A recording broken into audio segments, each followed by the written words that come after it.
like all of my birds, like none of them are ever in the sky. If you look at my paintings, like even historically, like they're more like they're leaves. They're mixed up with leaves. I found this creative piece of writing that I did when I was in 4th grade. I was like 9 years old, and I did this.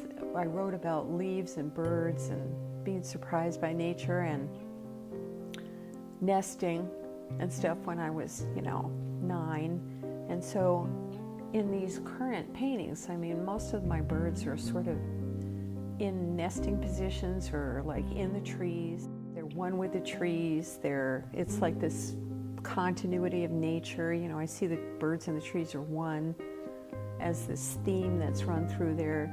They're sort of like leaves, like in the autumn in New England or whatever, the leaves just kind of fly all over the place, and they're sort of like birds to me.